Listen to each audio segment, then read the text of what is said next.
Hello, BetterMen friends.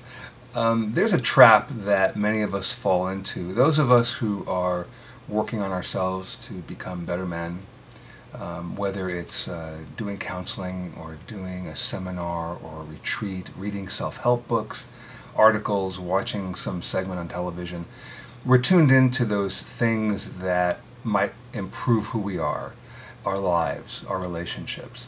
The problem is you've heard this before. This expression, a little knowledge can be dangerous. That's what I want to talk about today, about wanting to help too much.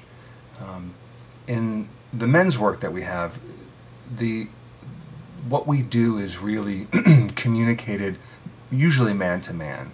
It's about having conversations. It's about men revealing what's going on with them, what's worked with them, and sharing it with another man. That's how the groups grow. That's how these retreats grow.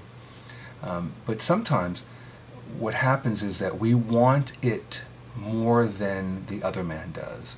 We see what he needs, what he should do, and we push very hard to get them to do that thing, to see the world the way we see it, the new perspective that we have obtained through the seminar, the retreat, the book, the video series, whatever the case may be.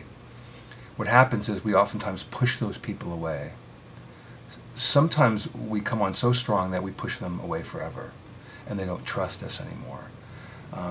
It's important to recognize that the work that you're doing is not necessarily the work that someone else should be doing, ever, or maybe just at that moment.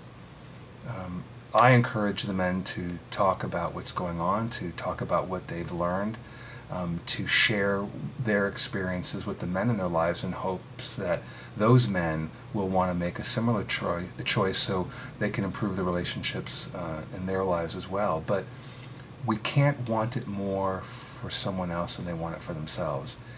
And this also applies to other people in our lives. You know, once we start to gain a clear perspective of what's motivating us and what our problems have been and how we've found solutions, we start seeing that in other people, at work, in our families. We need to be sensitive to other people's journeys.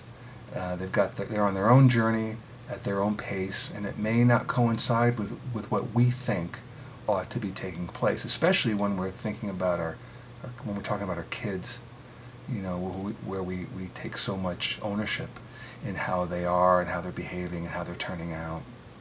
So do your work, make your improvements, but better than forcing it on people, be an example. Let them see the changes in you. You know, be the change that you would like to see in the world. Take that tact, and I think that you'll find that you have more power to influence those close to you and beyond when you act like that man you want to be rather than forcing something on someone. Don't push too hard. Don't want it more than they want it. Try not to help too much.